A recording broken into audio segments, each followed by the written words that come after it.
আপনার বন্ধু, যে বন্ধু আপনাকে পড়ার জন্য সাজেশন দেয় না, আপনাকে সাজেশন দেয় চলো একটা মুভি দেখে আসি, আপনাকে বলে তমুক জায়গায় খেলা দেখে আসি, অমুক জায়গায় খেলা হইতেছে, আপনাকে শেখায় যে আজকে বান্ধবীর সাথে ঘুরতে যাই,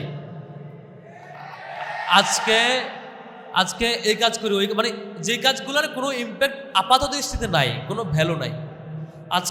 আজকের যে আড্ডা, যে গল্প, যেই আপনার আনন্দ মজা 30 বছরের পরে 20 বছর পরে কোনো ভ্যালু অ্যাড করবে না, সেই আজকের আনন্দটা আপনার দরকার নাই। তো যে বন্ধু এই ধরনের কাজগুলোকে আপনার এঙ্গেজ রাখে, এই বন্ধু আপনার ক্ষতি করে।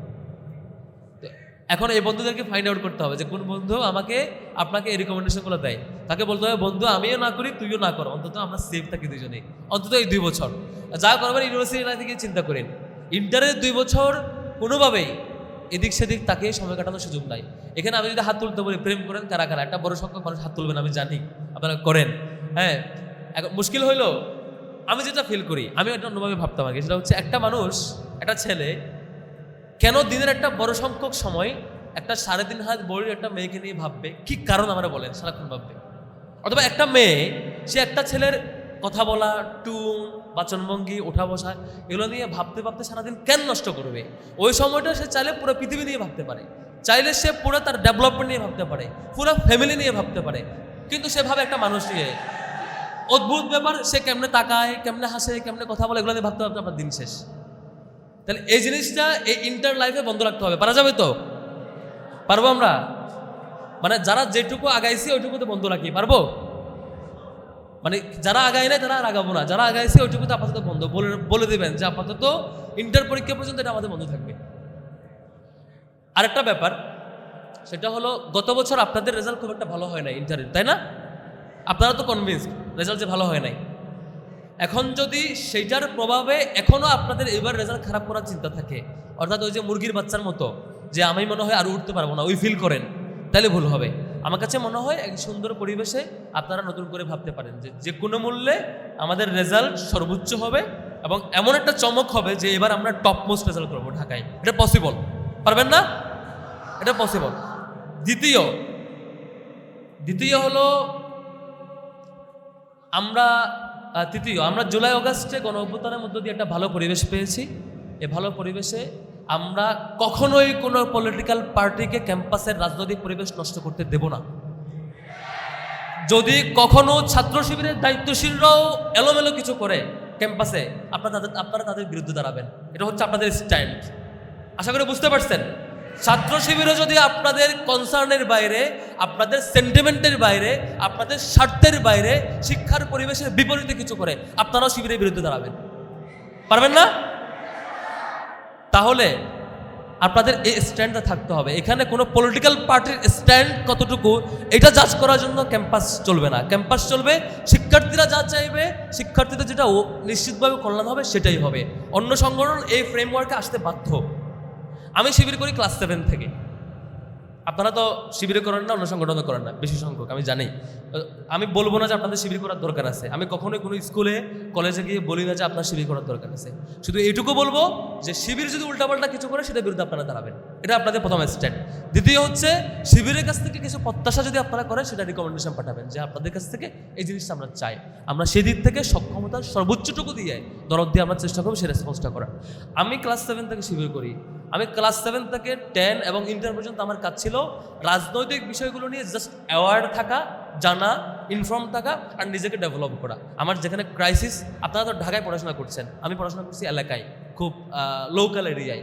সেখানে কেমনে পড়তে হয়, ইউনিভার্সিটিতে কেমনে যাইতে হয়, কী করতে হবে, কেমনে আমার ডেভেলপমেন্ট করতে হবে, এটা আমি খুব বেশি জানতাম না। যা কিছু জেনেছি আমার শিবিরের দায়িত্বশীলদের মাধ্যমে জানতাম। আপনাদের ঢাকায় অনেক ভালো ভালো সোর্স আছে, যেখানে যেখানে যেভাবে এঙ্গেজ হতে পারেন আপনি আপনার মতো করে এঙ্গেজ হবেন, আপনি নিজেকে ইমপ্রুভ করবেন। এই জায়গায় আপনি বারবার চেষ্টা করবেন যে এই 2 বছর সময় একমাত্র আপনার জন্য, এটা কাউরে দেওয়ার জন্য না, একমাত্র আপনার জন্য। 2 বছর সময় আপনার কোনো বন্ধু, কোনো বান্ধবী, কোনো পলিটিক্যাল অর্গানাইজেশন, কোনো ক্লাব, কোনো আদার্স অন্যান্য কাজ, এগুলোকে প্রাইম ফ্যাক্টর ধরে নিয়ে এই 2 বছর কাটানোর সুযোগ আপনার মোটেও নাই। বিশ্বাস করেন আপনি যদি আপনার ইন্টারের রেজাল্ট খারাপ করেন, আপনার কাছের সবচেয়ে বড় ভাইটা যে পলিটিক্যাল লিডার, যে সোশ্যাল লিডার, যে ডিবেটিং ক্লাবের সভাপতি, যে এলাকার মাতাব্বর, যে আপনার চাচা মামা খালা, সেও আপনাকে ডিজোন করবে। আর আপনি A+ পান ইন্টারে সাথে মিষ্টি নিয়ে যান। যে বন্ধু আপনার বিরুদ্ধে কমেন্ট করে, যে পলিটিক্যাল লিডার আপনারা হুমকি দেয়, যার একটা থ্রেট দেয়, ট্রল করে, সেও আপনার পক্ষে আসতে বাধ্য হবে। এটাই রাইট। এখন আপনি ডিসাইড করবেন যে আপনি আপনার কল্যাণটা চান কিনা। আপনার টাইমের ডিস্ট্রিবিউশন আপনার হাতে একান্তই, আপনি সেভাবে ডিস্ট্রিবিউট করবেন। শিবিরের জায়গা থেকে আমাদের একটা ভালো দিক ছিল, আমি যখন সংগঠন করতাম ইন্টার, আমার মনে আছে যে ছোট মানুষ তো দুষ্টামি মাথায় চিন্তা আসে মাঝে মাঝে উল্টাপাল্টা করার। যখন উল্টাপাল্টা কিছু করতে চাইতাম, দায়িত্বশীল এসে থামাই দিত যে ভাই এটা করা যাবে না। সেটা বয়সের কারণে হোক, ফ্রেন্ডের কারণে হোক, আদার্স সার্কেলের কারণে হোক, মাথায় এলোমেলো কিছু আসলেই করার আগেই থামাই দিত আমাদেরকে। এটা একটা ভালো দিক ছিল। আমি শিবিরের কাছে এটা গ্রেটফুল আর কি, আজীবন কৃতজ্ঞ থাকবো যে যখনই আমি উল্টাপাল্টা চিন্তা করতাম বা অপশন আসতো বা কেউ মোটিভেট করার চেষ্টা করতো, শিবির আমাদের থামাই দিত এই জায়গায়। আপনারা আপনাদের মতো করে মেন্টরিং ঠিক করে নেবেন। উইদাউট মেন্টর চলতে পারবেন না, নট নেসেসারি যে কোনো রাজনৈতিক দল থেকে লাগবে। আপনি আপনার মতো করে মেন্টর ঠিক করে নেবেন, যে মেন্টর আপনারা থামাই দিবে, যে মেন্টর জানবে আপনি কোথায় ভুল করছেন, কেমনে থামাইতে হবে। একটা মেন্টর দরকার, যে মেন্টর বিশ্বস্ত হবে, আপনাকে মিসগাইড করবে না। মেন্টরিং ছাড়া আপনি একা আগাইতে পারবেন, আপনি মিসগাইডেড হবেন না, আপনি ভুল পথে যাবেন না, এটা নিশ্চয়তা আপনি দিতে পারেন না। এই জন্য একটা মেন্টরিং সিস্টেম রাখা দরকার। আর সর্বশেষ যেটা বলবো সেটা হচ্ছে আপনার একটু খেয়াল রাখা দরকার। আমরা এই ক্যাম্পাসে, এই কলেজগুলোতে ভালো পরিবেশ পেয়েছি দীর্ঘ সময়ের পর, এগুলো বারবার আসে না। আজকে আপনি ইন্টারের স্টুডেন্ট, 5 বছর পর আপনার ছোটো ভাই এখানে স্টুডেন্ট হতে পারে, 2 বছর পরে হতে পারে, এই বারবার এখানে স্টুডেন্টরা আসবে। এইটুকু দায়িত্ব যাতে আপনার থাকে, এখানকার এই যে গণ অভ্যুত্থানের রক্তের বিনিময়ে, শহীদদের রক্তের বিনিময়ে যে পরিবেশ পেয়েছেন, এটা যাতে নষ্ট না হয়। এটা যদি নষ্ট হয়, আপনার পরবর্তী প্রজন্ম যিনি আসবেন তিনি এখানে একটা বাজে পরিবেশ পাবেন, এখানে অদ্ভুত একটা পলিটিক্যাল পরিবেশ পাবেন, যেখানে পড়ার পরিবেশ থাকবে না। সুতরাং কোনো চাঁদাবাজ, কোনো ধান্দাবাজ, কোনো পলিটিক্যাল লিডার, কোনো এলাকার মাতাব্বর যে এটা দখল করতে আসবে, আপনাকে হুমকি দেবে, এখানে চাঁদাবাজি করবে, মারামারি করবে, মাসল পাওয়ার দেখাবে, সে ক্ষমতার বাহাদুরি দেখাবে, সবগুলাকে আপনারা অলওয়েজ লাল কার্ড দেখাবেন, পারবেন না? যদি আপনি শুরুতে ভয় পেয়ে যান, সামনে আর লাল কার্ড দেখাতে পারবেন না। সে তার সিস্টেম কি জানেন? শুরুতে একজনের হুমকি দেবে ফেসবুকে, তুই এই করবো সে করবো, পরের দিন 10 জনের হুমকি দেবে, কারো একটু ঘেরাও করবে, একটু মিছিল করবে, এটা দিয়ে আপনাদের ভয় দেখাবে। এই ভয় পাওয়ার সুযোগ নাই। সে যেই আসুক, যত বড় পাওয়ার নিয়ে আসুক, ক্যাম্পাস শুধুমাত্র শিক্ষার্থীদের। আপনি যেই আপনাকে এখানে মাসল পাওয়ার দেখাতে চাবেন, তাকে লাল কার্ড দেখাবেন। এটা যদি সাহসের সাথে পারেন, ক্যাম্পাস আপনাদের হাতে থাকবে, আপনারাই চালাতে পারবেন। পলিটিক্যাল পার্টিরা যারা এখানে আসতে চাইবে, তারা বাধ্য হবে যে আপনাদের সেন্টিমেন্ট এবং আগ্রহের দিকে তাকিয়ে তারা ভদ্র হয়ে যাওয়া। কোনো পলিটিক্যাল পার্টি তার পলিটিক্যাল এজেন্ডা যদি চেঞ্জ না করে, পলিটিক্যাল কর্মসূচি চেঞ্জ করতে না পারে, তার অ্যাক্টিভিটি যদি স্টুডেন্ট ফ্রেন্ডলি করতে না পারে, তার এই ক্যাম্পাসে আসার দরকার নাই, তার কাজ বাইরে করুন। এখানে আসতে হইলে আপনার ফ্রেমওয়ার্কে আসবে।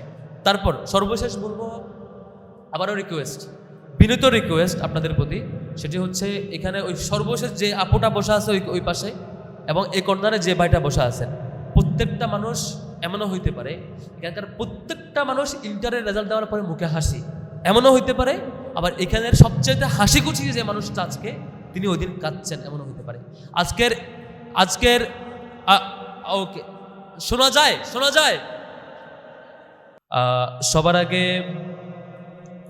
জাস্ট একটু কল্পনা করতে বলবো যে ধরেন আপনি আজকে মারা গেলেন, হাইপোথেটিক্যালি ধরেন যে আজকে মারা গেলে আপনার জন্য ঠিক কয়জন মানুষ কান্না করবে, কয়জন মানুষ আপনাকে ফিল করবে, আপনাকে নিয়ে বেশ টেন্সড ফিল করবে যে একজনকে হারাই ফেলেছি বলে। এই সংখ্যাটা কত?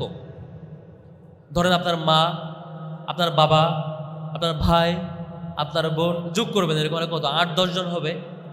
আবার কল্পনা করবেন আপনি 5 বছর পরে মারা গেলেন, তাহলে আপনার জন্য কান্না করবে বা ফিল করবে, আপনাকে হৃদয় ধারণ করবে, এই সংখ্যাটা কত? যদি খুব বেশি না বাড়ে, এভাবে কল্পনা করতে পারেন, যেমন ধরেন যে আমাদের চাচা বা বাবার বয়সী যারা আছেন, তারা যদি এখন মারা যান, তার জন্য কয়জন ফিল করবে, আর যদি আরও 20 বছর আগে মারা যাইতো তাহলে কয়জন ফিল করতো? কম্প্যারিজন করবেন, ঠিক নিজের জন্য এভাবে কম্প্যারিজন করা। যদি সংখ্যাটা সেম থাকে, যেমন ধরেন আপনি 2050 সালে মারা গেলেন, তখন আপনাকে ফিল করছে আপনার বাবা, আপনার ভাই, আপনার বোন, আপনার বউ বাচ্চা, আপনার হচ্ছে আম্মু আব্বু, এইটুকু, আর বেশি কিছু না। তাহলে আপনাকে জিজ্ঞেস করা হইলো যে আপনি যে 40 বছর বেশি বাঁচলেন, প্রতিদিন 8 ঘন্টা করে কর্মঘণ্টা পার করলেন, আপনার লম্বা সময় গেল, এই যে টোটাল সময়ের ভ্যালু কি যদি আপনাকে কেউ ফিল না করে? আপনি বলবেন ভাই অনেক কষ্ট করছি, পুরো জীবন পড়াশোনা করছি, চাকরি করছি 8 ঘন্টা করে, ব্যবসা করছি, মাথার চুল পাইকে গেছে, বউ বাচ্চা পালছি, এই 10 জন 15 জন হচ্ছে আমার মানে আমার ইনকাম এবং আমার লাইফের ইম্প্যাক্ট পাওয়া ব্যক্তি আর নাই। তাহলে আমি মনে করব যে আমার লাইফের সাথে একটা পশু পাখির লাইফের খুব একটা পার্থক্য নেই। কারণ একটা যদি দেখবেন বজ্রপাতে যদি একটা এলাকার বাড়িতে বড় করা ওই যে গরু বা আদার্স কোনো প্রাণীও মারা যায়, ওই বাড়ির ফ্যামিলি মেম্বার্সরা ফিল করে যে আমার বাসার একটা প্রাণী মারা গেছে, একটা বিড়াল মারা গেছে, সে কান্না করে, ফিল করে। তো আমি যদি এরকম হই যে মাত্র 8-10 জন মানুষের কাছে আমার ইম্প্যাক্ট, তাহলে আমার বেঁচে থাকাটা ব্যর্থতা। তো আমাকে আমার মনে হয় যে ভাববার জায়গা আছে যে আমার যত বেশি বাঁচবো আমার ইম্প্যাক্টটা তত বেশি রেঞ্জে যাবে, তত বেশি সংখ্যক মানুষের কাছে যাবে, আমার ক্যাপাসিটি ওই লেভেলে থাকবে। এটা নাম্বার 1। আমি শেষে সবগুলো মিলিয়ে নেব। নাম্বার 2, একটা গল্প বলবো। গল্পটা আমি অনেক জায়গায় বলেছি, মুরগি এবং চিলের গল্প। আপনারা জানেন বোধহয় অনেকেই।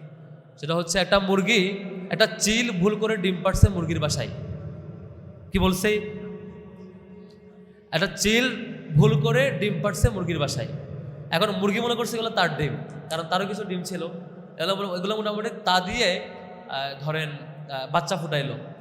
এখন এই বাচ্চাগুলো মুরগি ধীরে ধীরে বড় করলো। ওই বাচ্চারাও মনে করলো যে তারা মুরগির বাচ্চা। এখন এগুলো বড় হওয়ার পরে এগুলো বেশি উঠতে পারে না, টিনের চাল পর্যন্ত উঠতে পারে। ওই বাচ্চা ভুলে গেছে যে আমার ডিমটা মূলত ছিল চিলের ডিম, আমি একটু ঝাঁকুনি দিলে অনেক উপরে উঠতে পারতাম। তো আসলেই সে যদি একটু ঝাঁকুনি দিতে অনেক উপরে উঠতে পারতো, কিন্তু মুরগির কুড়ে বড় হওয়া, মুরগির সাথে বড় হওয়া, মুরগির বাচ্চাদের সাথে বড় হওয়ার কারণে সে তার সব ক্ষমতা ভুলে গেছে। ঠিক আমরাও মানুষের বাচ্চারা, আমরা যারা মানুষ এই এলাকায় বড় হচ্ছি, আশপাশের পরিবেশের কারণে আমরা ভুলে গেছি যে আমরা একটু সিরিয়াস হইলে অনেক কিছু করতে পারতাম। আমরা একটু কাকে ফ্লোর দিব, কাকে ফ্লোর দিব না, কার সাথে মিশবো, কার সাথে মিশবো না, কেমন করে বড় হব, কোন ইনপুট আমি নিব না, ঠিক করতে পারলে আমরা অনেক কিছু করতে পারতাম। বাট আমরা সেটাতে সিরিয়াসলি ডিল করতে পারি নাই, যে কারণে আমরা ফেল হই। ওই যে মুরগির মতো, মুরগির বাচ্চার বেড়ে ওঠার মতো আর কি প্রক্রিয়া। তো এটা একটা দুইটা গল্প বললাম, মানে দুইটা এক্সাম্পল। একটা হচ্ছে মৃত্যুর কথা বললাম, আর একটা ডিমের গল্প বললাম। এবার আমি মূল আলাপে যাব। তো আমরা মানুষ হিসাবে আমাদের অনেক কিছু করবার জায়গা আছে, যেখানে আমি আত্মপরিচয়টা জানলে পরেই আগাইতে পারবো। এখানে বাধা কি? বাধা নাম্বার 1, আপনার ফ্রেন্ড সার্কেল। শোনা যায় কি? আচ্ছা, আমি শেষ করছি। আজকের এই নবীনবরণ সফল হবে তখন, মানে সফল হবে না যদি আপনারা সবাই শিবিরেও যোগ দেন, তাও নবীনবরণের কোনো সফলতা নাই। সফলতা হইল এখানকার প্রত্যেকটা শিক্ষার্থী যদি সামনে ভালো ফলাফল করেন, ভালো পরিবেশ ফিরিয়ে আনতে পারেন, ক্যাম্পাসে ভালো একটা পরিবেশ দিতে পারেন, নিজের রেজাল্টে ভালো করতে পারেন, তাহলে নবীনবরণ সার্থক। আপনারা সব শিক্ষার্থী শিবিরে যোগ দিয়েও এই নবীনবরণের কোনো সার্থকতা হবে না। সার্থকতা হবে সব শিক্ষার্থী ভালো করবেন, ক্যাম্পাসের ভালো একটা আউটপুট আসবে, আপনাদের ফ্যামিলি আম্মু আব্বুর মুখে হাসি ফুটাবেন, আম্মু আব্বু যে জায়নামাজে বসে দোয়া করে সেই দোয়ার আউটপুট পাবেন। প্রত্যেকটা মানুষ আপনার আম্মু আব্বু আপনার পিতামাতা আপনাকে নিয়ে একটা হ্যাপি ফিল করবেন রেজাল্টের দিন। এটাই নবীনবরণের সফলতা হবে। এটাই চাই, আপনাদের সফলতায় আপনাদের হাসি আমাদের হাসি হবে ইনশাল্লাহ। শেষ করছি। আসসালামু আলাইকুম রহমতুল্লাহ।